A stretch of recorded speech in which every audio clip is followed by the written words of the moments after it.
Good morning. Happy Wednesday.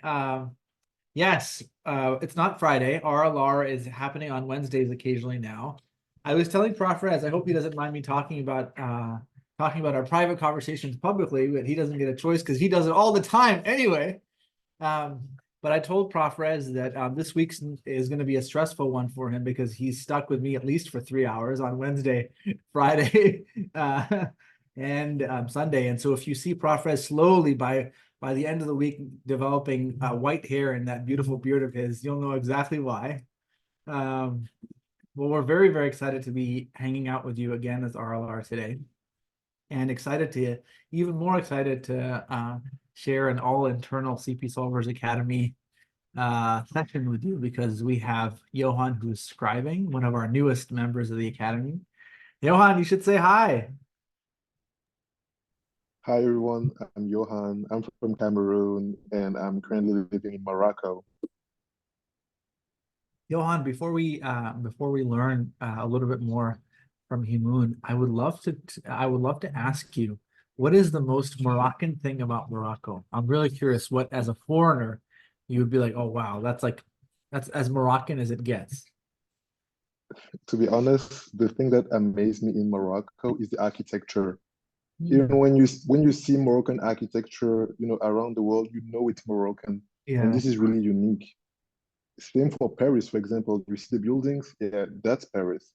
And it's the same in Morocco. When you see all these buildings and all these, that's um, intricacies of Moroccan architecture. It's really beautiful and it's really, I mean, it's not Arabic, it's just from Morocco, and I think it's amazing. wow, that's really, really cool. I feel like Johan, est-ce que vous parlez française? Bien sûr, je parle super bien français, c'est ma première langue. Oh, super! Rabih ne parle français. By the way, Johan, I think you're gonna make his hair white faster than I am if you keep talking to him in French. Oh, that's a really cool answer. I feel like all of us have been stunned. We gave you like 10 seconds to think about it, and he comes up with this like incredibly thoughtful answer. Thank you, Johan. Himoon, tell us a little bit about you. How's your day going? My day is really great because of you guys. Yes, I'm an IMG from Korea. I'm living in Utah. I'm very excited for today. And Koreans are really good too. We won so many medals in Olympics. What's your favorite sport that you watch, Himoon? What are you most Oh, gravitated archery, like to? we won, like Oh, yeah. I had no idea. I'm just starting to watch the Olympics this year. I wasn't really but my wife is really into it. And so I was just amazed by Korean archery. It's unbelievable. Really, really cool. I feel like you're like that with teaching points today. We'll see how spot on you are, but I think it'll be as I per will do my best. absolutely. Last but not least, we were celebrating Vinny, who is our case presenter and is from Brazil. He's presenting while in the middle of his pediatrics rotation, which tells you everything about him. But we were showing him a lot of love because of his country, Brazil, where the best fruit under the sun is it comes from. Vinny, hello. Hello, how are you? So I'm Vinny. I'm a third year medical student, and I was just like in the previous VMR looking into it. Is that SAE? And I was maybe so. Yeah, I'm very excited to present today. And I pretend that I give my best to discuss the case and will be to present the case and hope that everything understand. Yeah, no, Vinny, we absolutely will have a great time. Thank you so much for putting this case together and presenting it while you're so busy. And I just want to emphasize to you all that the CP Solvers Academy is an open door for anybody who demonstrates the amount of enthusiasm and community that the three people you've heard from. And we really, really try to have as many people join us as possible. And so encourage all of you to come hang out, turn on your videos, present cases, and we look forward to building those bridges with anyone who is interested. But Vinny, I have talked so much, so I'm glad to be able to hit the mute button, give it to you to start presenting a case, and we'll hear from Prof. Right. Should I start? Okay. So for the first aliquot, we have a 43-year-old lady presenting with a left-sided headache for 1 week.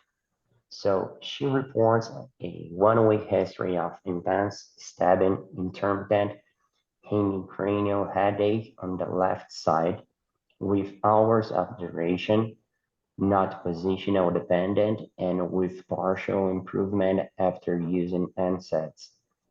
Headache was followed by intermittent total loss of vision in the left eye and blurry vision with one only light perception in the right eye, with partial improvement between a period of hours. And symptoms do not vary with any temperature or any situational position. And besides, the patient denies any prior similar symptoms.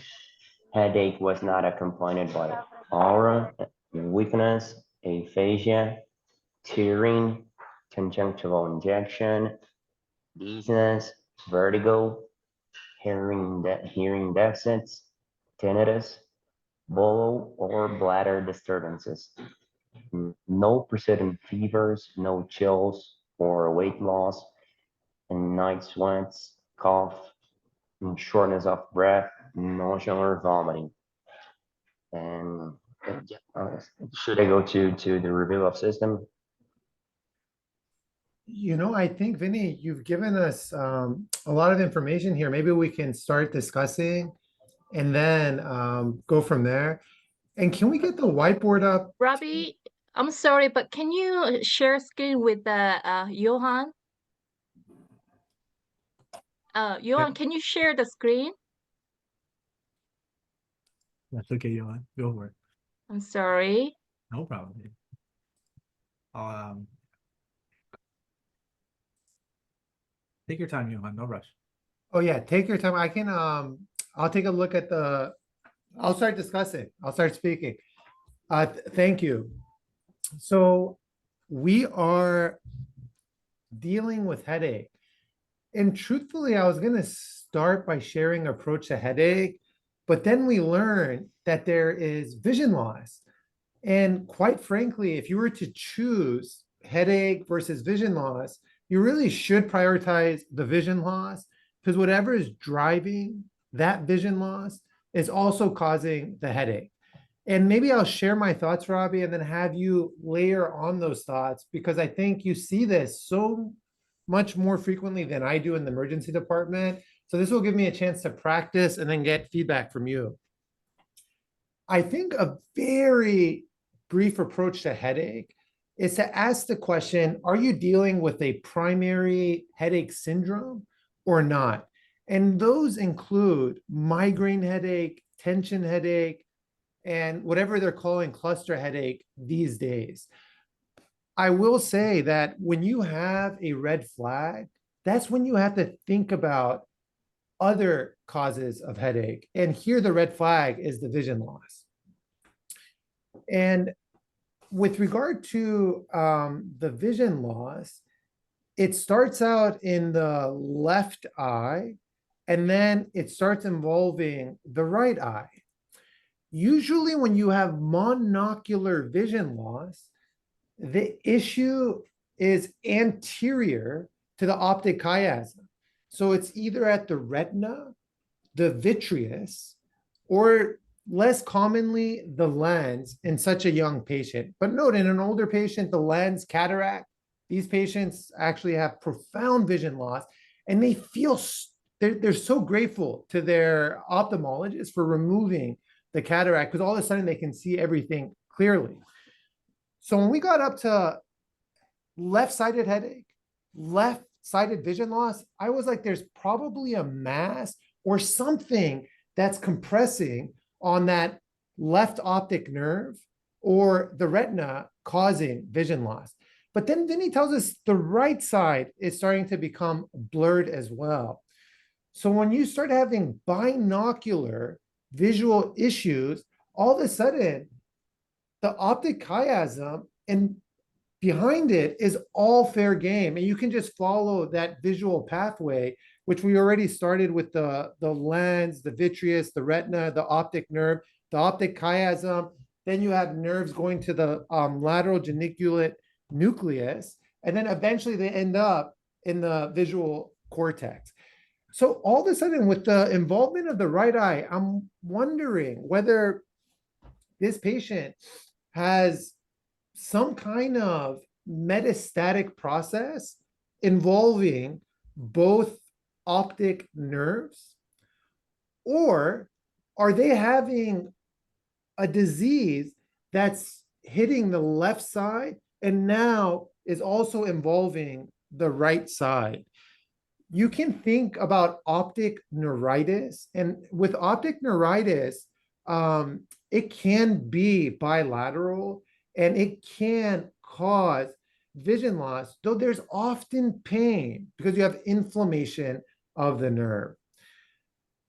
And then finally, migraine is a very common diagnosis. You would never lead this case with that hypothesis as your number one diagnosis, but you have to recognize migraine can cause all sorts of, vision loss, focal neurologic deficit. So to summarize, Robbie, I think initially I was starting with a framework for headache, but then we got the vision loss, and all of a sudden that became priority.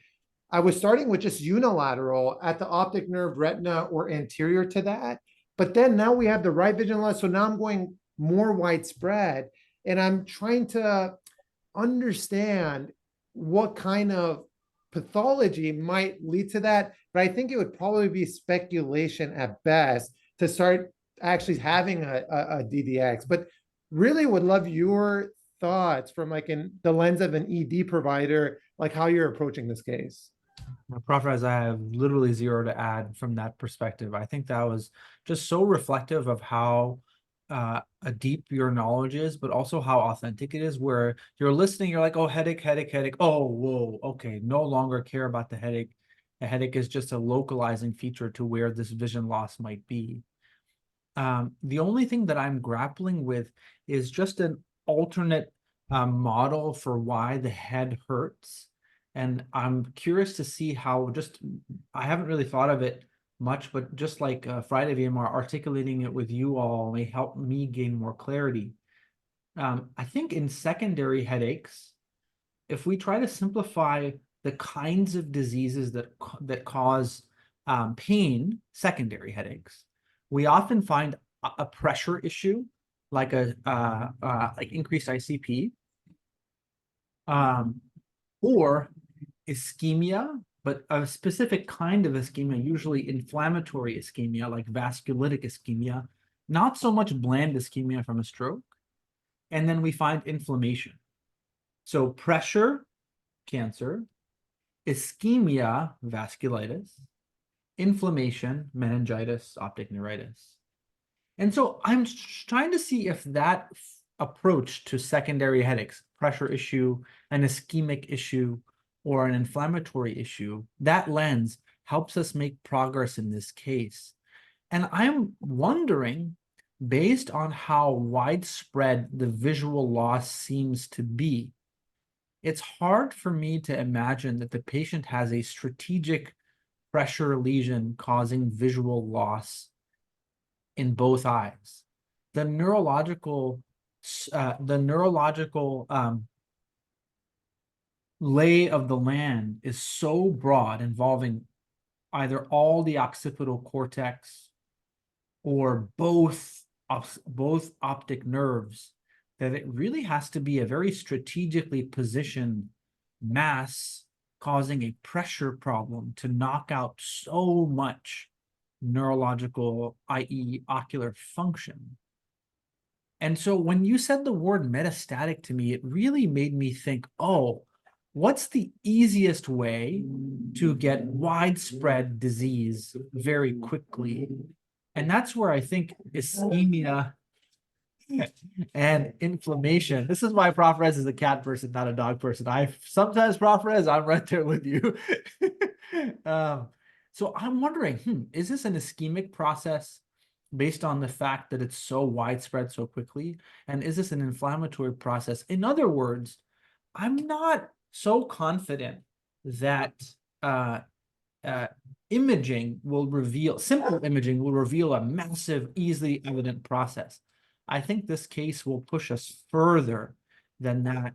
But I'm not, I have to think about that more to really see what's misleading about that approach, what's not. But yeah, that was what's crossing on my mind. Any thoughts or reflections on that, Prof. Rez, before we hear from Vinny? I think it's so helpful the way you laid out the lay of the land of like how you can, get both from vascular issues to inflammatory issues to increase in pressure and why which one is most likely. I think that's a really cool approach. Perfect. So for review of systems, is remarkable for pain in the intermammary and bilateral inframammary regions for a similar duration, radiating to the posterior thoracic area with a sensation of local edema. No erythema, skin lesions, burning, or itching noted. And I just forget to mention, I have 5 aliquots, and the last one will review the diagnosis. And to start the second aliquot, the past medical history, patient is in postpartum, day 40, uncomplicated pregnancy, also has hypertension, syndrome, lupus erythematosus, and with anti-Ro and plus cytopenias. And it's been a while since I saw the patient, and I don't remember more precisely the obstetric test. And medications just prednisone 50. Social history originally from Haiti, and no recent travel or sick contacts, no alcohol or illicit drugs. And should I move to the physical examination? Maybe one clarification question. So she has hypertension, and you mentioned a rheumatological condition. I couldn't tell if it was Sjogren's or lupus. Which one does she have? Yeah, she has the lupus and also Sjogren's. Oh, I both. just Okay. forget. Yeah, Okay. just forget to mention Sjogren's. Okay, so she has lupus and Sjogren's. Yeah, Wonderful. And then how many days postpartum is she? Sorry. 40. 40. Okay. Oh, thank you. Yeah, but go ahead. Please tell us the exam. Okay. So the physical exam, vitals normal, temperature, blood pressure, heart rate, and oxygen saturation, and neurological alert and oriented to time, place, and person. Ocular pupils, we have like decreased visual acuity and presence of light perception and relative of afferent pupillary defect in the left eye, movement perception in the right eye, and I don't have a visual field examination. And besides, she denies pain with eye movement, and there's no nystagmus present. Motor, muscle strength, grade 4 of 5 in lower extremities throughout, and 5 of 5 in upper extremities, without any spasticity or increased tone. Normal reflexes. Sensory examination, we have tenderness of the inframammary and inframammary as a code. Vibration and proprioception preserved in extremities without any pain or temperature deficits. Abdomen normal, extremities normal, no edema or cough swelling, and osteomuscular and pain on palpation of proximal interphalangeal joints, but without any evidence of synovitis. That's all. Absolutely amazing, Vinny. I just want to articulate just how clearly and you're presenting this case, but also just the very powerful, pertinent negatives that you're outlining with us. I really, really appreciate it. Prof. Rez, I think there's really helpful associated review of systems that Vinny mentioned, which is the inframammary pain. I'll talk about that because I think it's really interesting, and then I'll leave the exam and the medical history for Prof. Rez. I think the tension with that I would be feeling in real life would be the syndrome above the neck is so dominant and severe, the patient has no vision. And then the symptom below the neck in the chest is so subtle and so minor that it would really push me to be like, is this relevant or not in real life? And that's where the value of the patient and them being able to triage things for you is intriguing. Because I would be very, very intrigued if a patient who came and lost vision had the brain power and capacity to mention this thing that seems subtle to me. And so it's a tension. Why is this person telling me about this inframammary pain? And that's where I think we talk a lot about medicine, about you have to know the disease, but you also have to know the patient. And if this patient has alcohol use disorder and has, or maybe a neurocognitive issue, the probability of that information being of significant value is lower because the patient has a very specific cognitive reason to not be able to relay information in a triage manner like you would. But if the patient in conversation with you is demonstrating a very proportional sense of, and these are all judgments and potentially biases that we could have that ultimately you have to reflect on and make sure you're not being systematic about them. But you have to take advantage of the fact that the quality of the information flowing to you really, really is a function of what the patient is telling you. And so I think that would really make me in the moment either put this to a side or think about it. But I think that its relevance can't be underlooked because it immediately reframes this disease. And it reframes this disease not as an isolated brain or eye problem, but it has the potential to make it either a systemic issue or another neurological dimension. And I think that's the tension that I'm feeling is, what is this inframammary pain? Is it significant or not? And the conversation with the patient and their cognition will help us answer that question. And then, is its significance a systemic one or a neurological one? And so that's where, if we try to analyze it, we see and we learn from an amazing VMR from Yuki and Parisa about when people notice, they report discomfort, but you don't see anything. And why may we not see anything? It's either because the disease is under the skin, like this patient has a rib bony lesion, or the disease is not in existence beyond perception. So why would you not see anything with your eyes is because the disease is under the skin, or the disease exists in perception alone, i.e. is a neurological issue. And so when you see that this patient has the discomfort radiate all the way to the back bilaterally, for it to be under the skin and be that extensive, it's got to be pretty severe. And so the fact that it isn't associated with other visceral symptoms like shortness of breath or chest discomfort has me leaning towards it being a perception problem, i.e. a neurological issue, with a strong assist from the fact that we're already thinking about a neurological issue elsewhere. So I am starting to wonder whether this bilateral inframammary pain is a representation of a T4 or T5 radiculomyelopathy. And that's why I commend Vinny so much for his very astute lower extremity neurological exam. He said there's no spasticity, there's no anything. And we can talk about what that is, but I want to commend you for thinking to do those detailed exams, probably based on this history. And so I'll leave the analysis of that to Prof. Rez, but it's very, very rare to hear, oh, I'm hurting here, and to think neuro.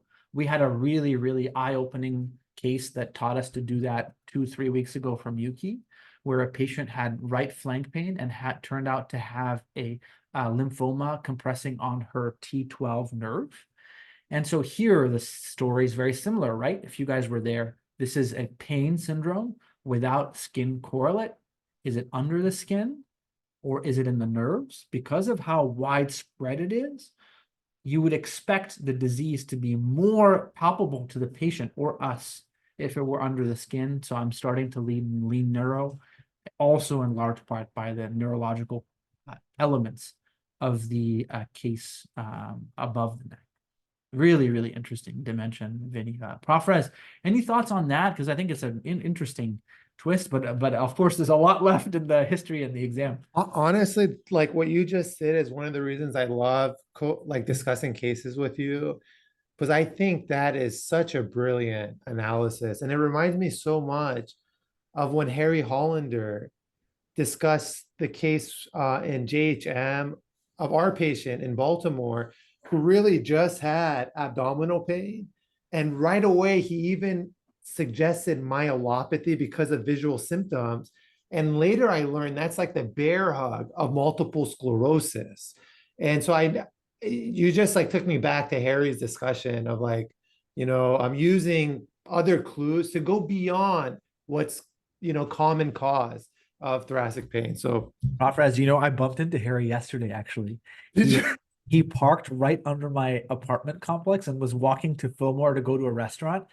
And so I saw him from a block away. I was like, Harry, Harry. And he didn't turn around and he didn't hear me. And I'm glad you brought it up.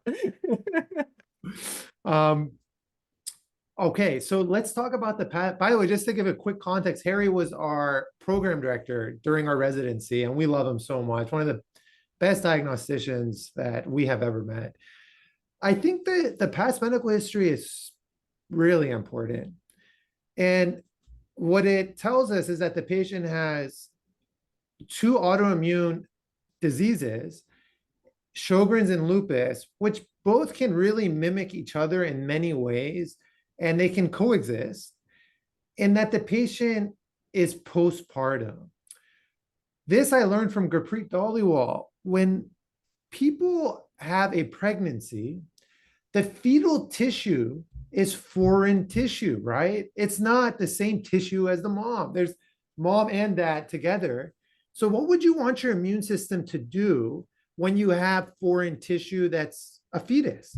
You would want it to stay calm down immune system. I don't want you attacking the fetal tissue.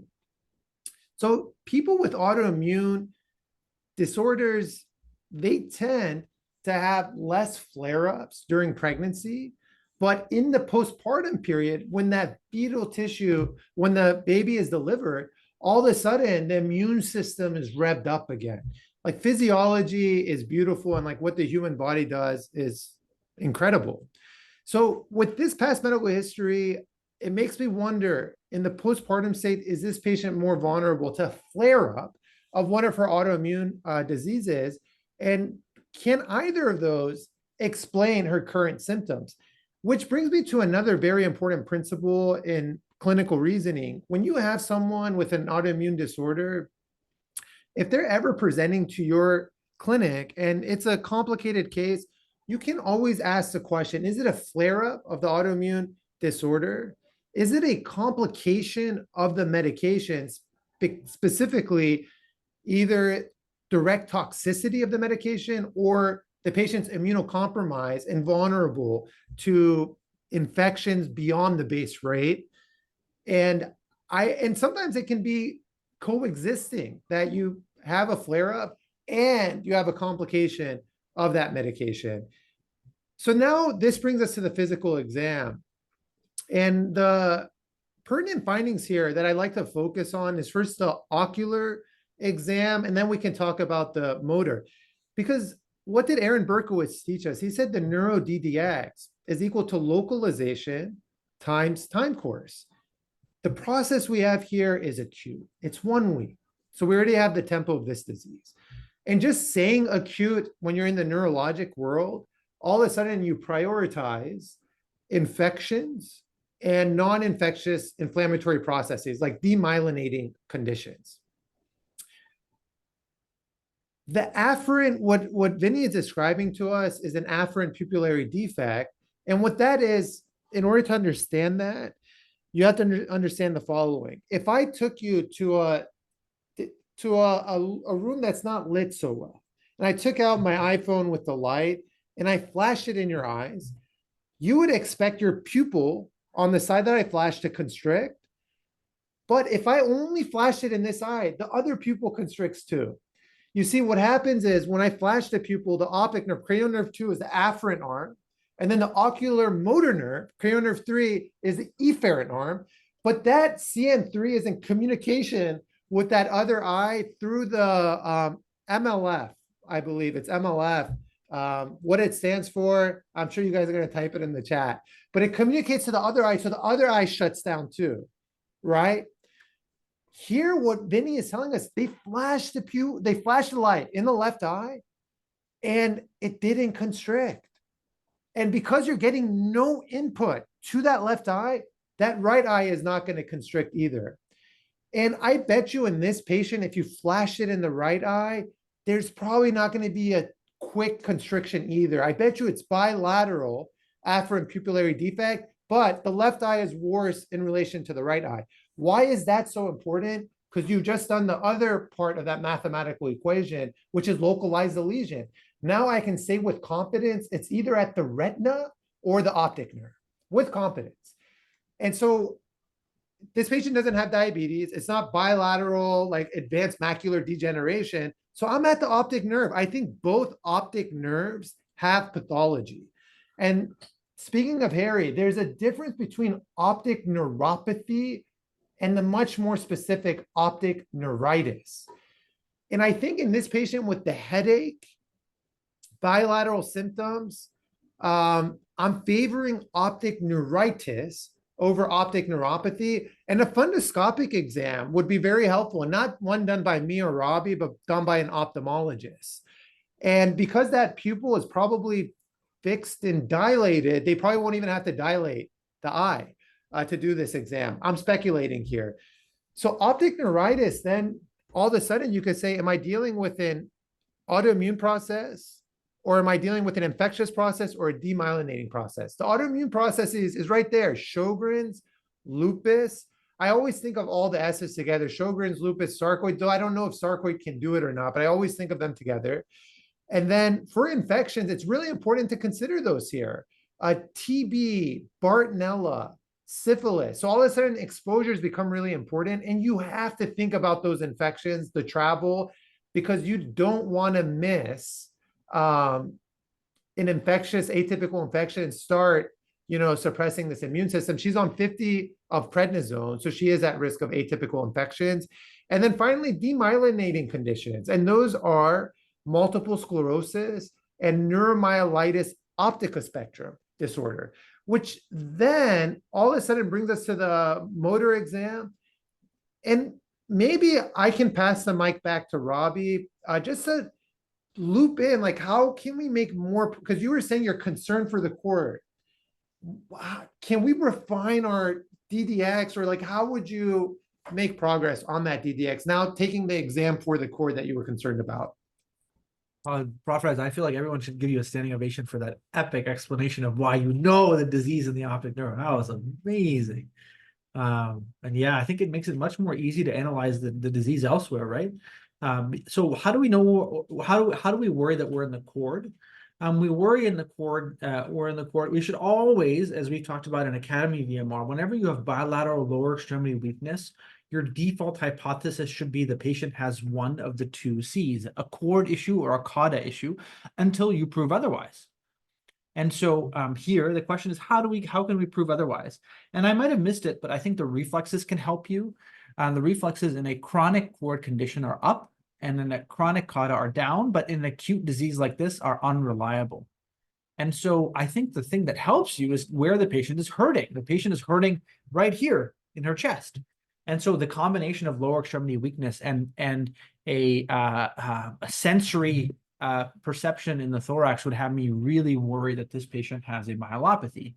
And so I think that the pretest probability of a thoracic or upper lumbar myelopathy is very, very high in this person.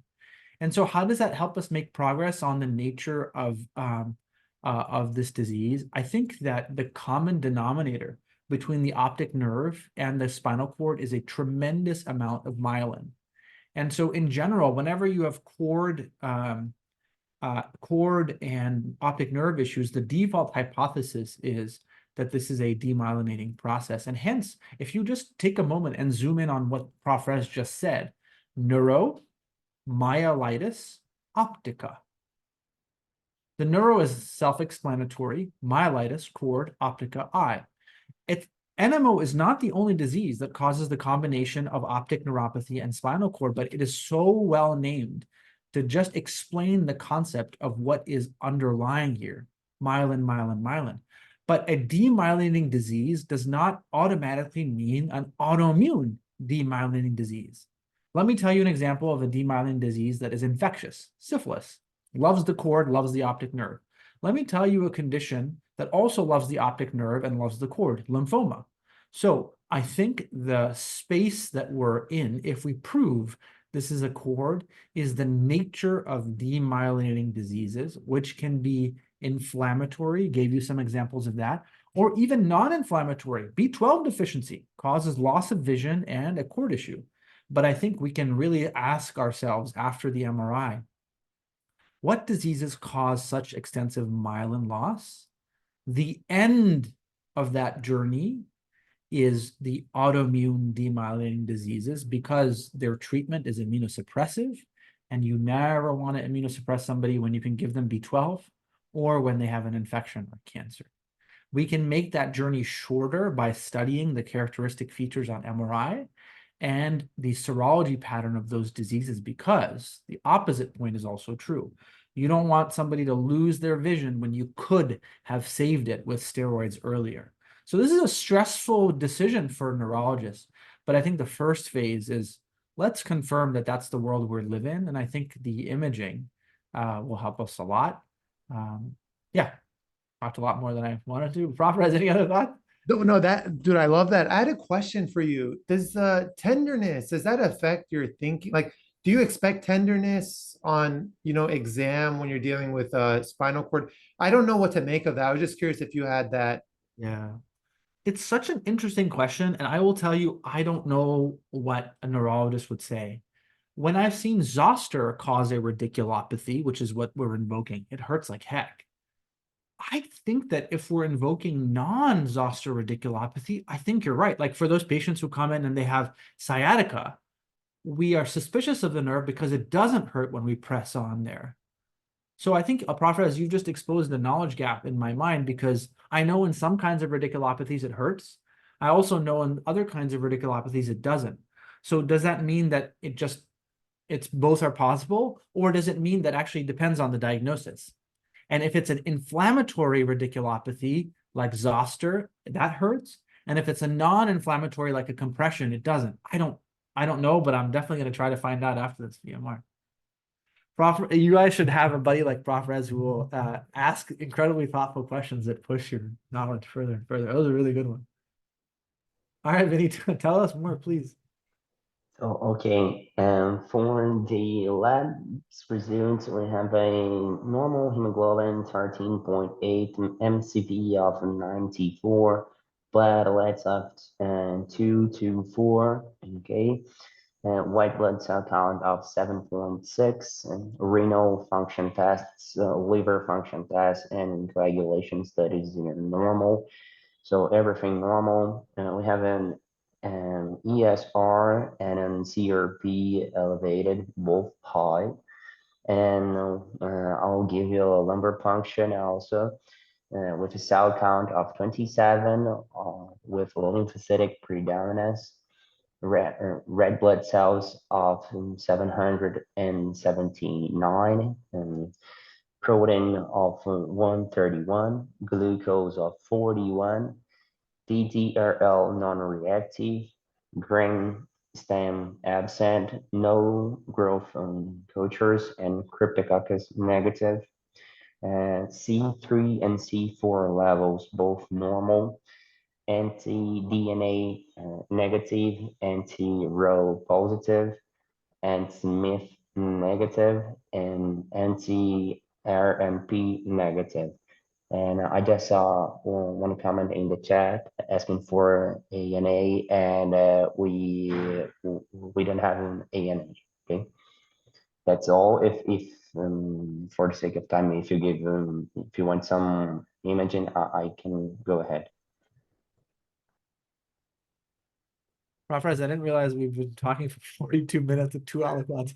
So maybe, Vinny, you can give us the imaging. Okay, so for the imaging, the test for color vision loss was not performed, and cranial CT, we have findings of ill-defined hypodense areas in the periventricular regions.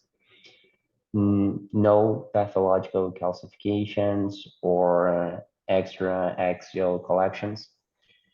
Cranial MRI, we have multiple signal alteration foci in the white matter of the cerebral hemispheres and brainstem, and lack of contrast administration difficulted the evaluation of acute inflammatory lesions. Cervical spine MRI reveals signal alteration foci involving less than 2/3 of the axial medullary axis, anterior to the left at C2 level and posteriorly at the C3 and C5 levels, suggestive of the myelinating lesions. And last, we have a thoracic spine, and that reveals extensive T2 and flare hyperintense area involve the entire axial medullary axis from T2 to T6 vertebrae, and that's it. Okay, do you want to repeat some tasks? That's a lot of data.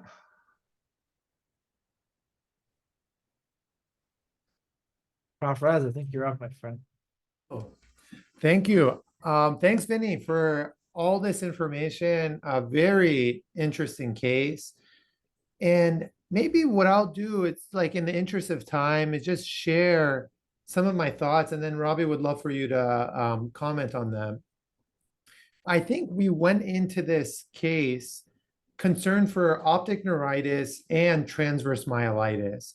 And I believe our hypotheses are verified here with the MRI, where the T2 flare is showing hyperintensities and it's showing it very, very long. It's not small, areas.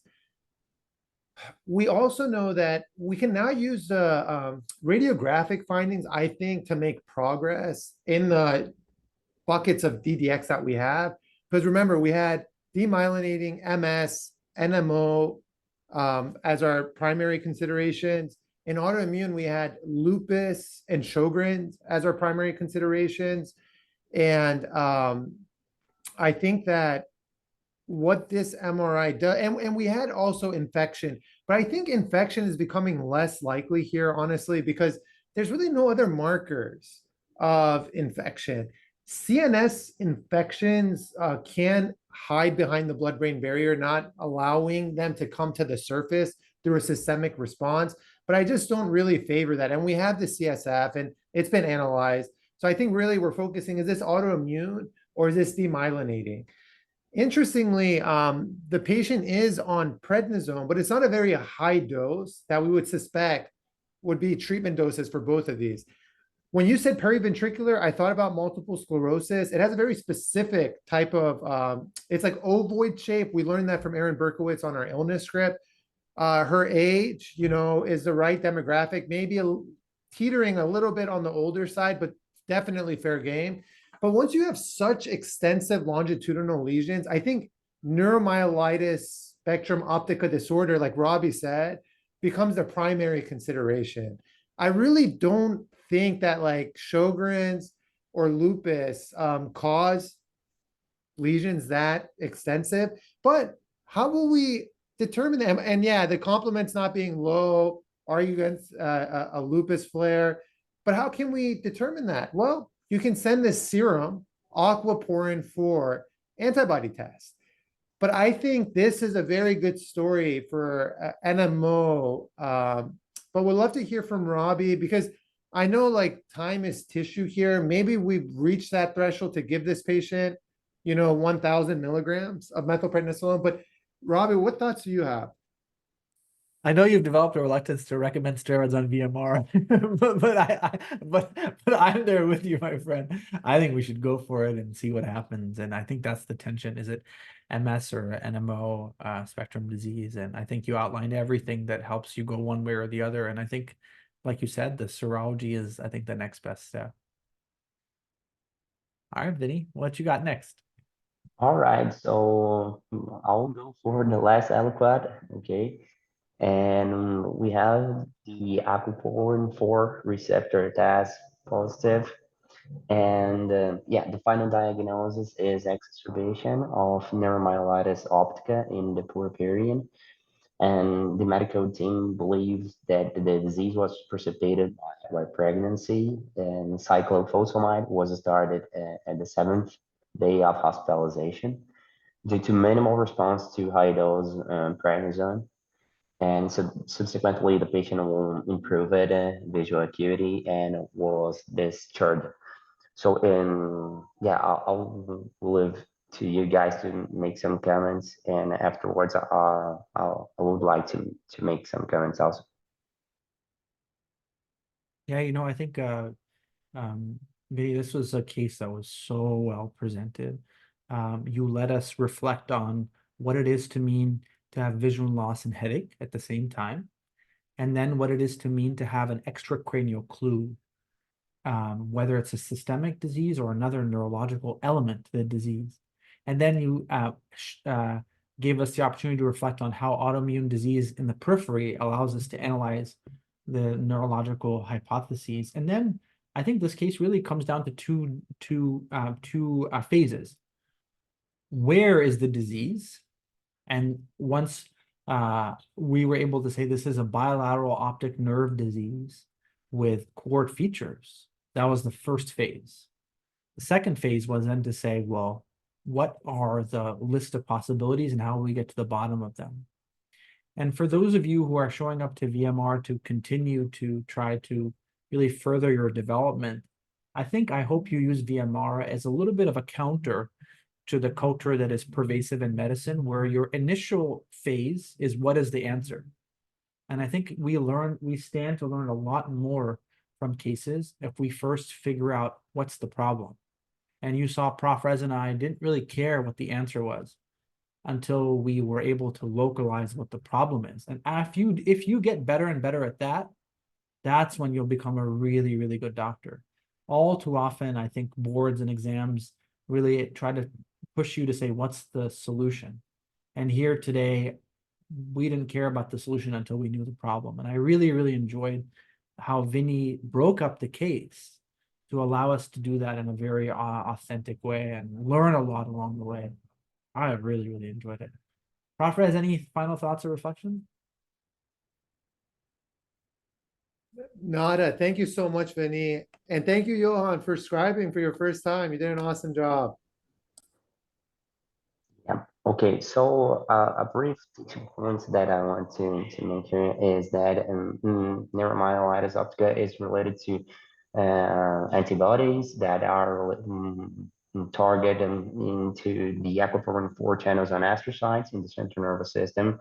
And yeah, so that triggers a cascade of inflammatory responses, including both complement activation and immune cell mediated. And that results in damage to the astrocytes and myelins and in myelin. So that's the reason to affect both the optic nerve and spinal cord. And neuromyelitis can be associated with other autoimmune conditions such as Sjogren and lupus and multiple sclerosis, acute disseminated encephalomyelitis, sarcoidosis, as Prof. Rez was mentioned, and even myasthenia gravis. And the patient with Sjogren's who presented with these kind of neurological symptoms should be evaluated for neuromyelitis optica, and that's a very important issue. And especially if you have ophthalmologic symptoms such as optic neuritis or even transverse myelitis.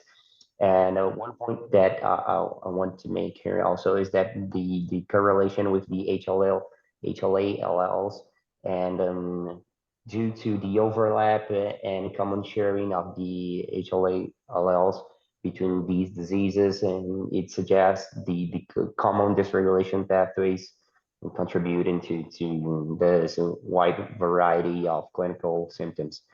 And yeah, so for the we need to divide the acute phase treatment to the maintenance treatment. The acute phase treatment, as everybody said in the chat, high dose corticosteroids, cyclophosphamide, whatever it takes. And for maintenance, you can use rituximab, mycophenolate, and even azathioprine. And in this case, the patient response to cyclophosphamide was notable. And finally, I want to thank Emun, who did a masterclass about the theme, and Kirtan also, who helped to review the case and presented a similar case a few years ago. And I will leave the link in the chat for those who want to learn more about the theme and about the correlations between the diseases. And yeah, and so just to guys locate yourself, and he discusses specifically so minute 60 onwards. Okay, so that's it. Thank you so much, guys. That's it. Prof. Rez, mark my words. You and I will be unemployed in about 5 years when Vinny is destroying and setting the standard for case discussions. I can already see it. Anyway, that was awesome. That was absolutely super, Vinny. Really, really nice job. Moon, the mic is yours. I can see you. Yeah, I'm so sorry for the beginning. No There was problem. Oh my gosh. some No problem. trouble. Yeah, sorry about that.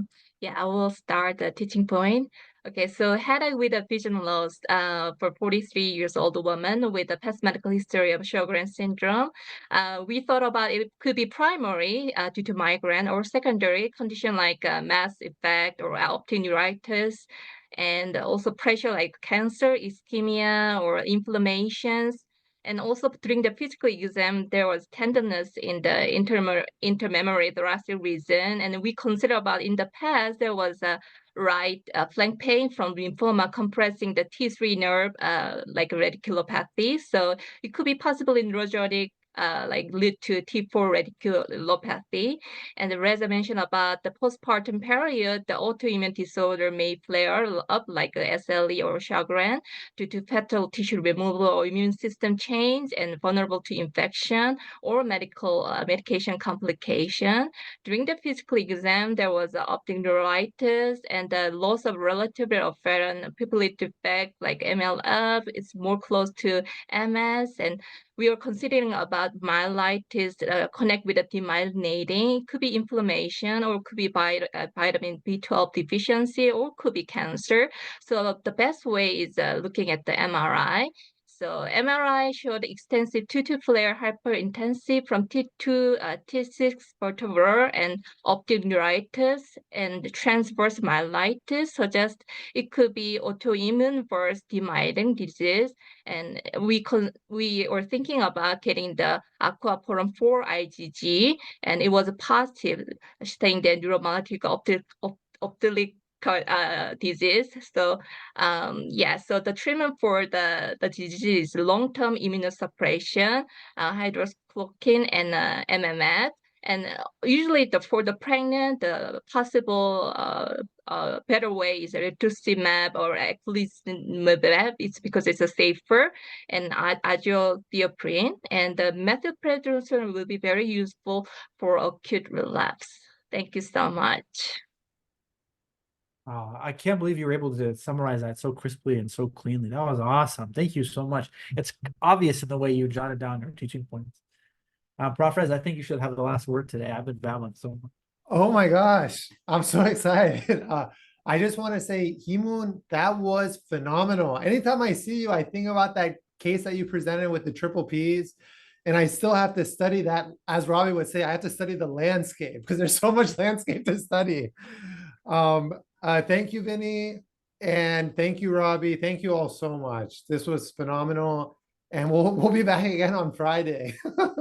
And I love the comment about the bobblehead. We're definitely going to order one of those for ourselves on CP solvers. Thank you for your support.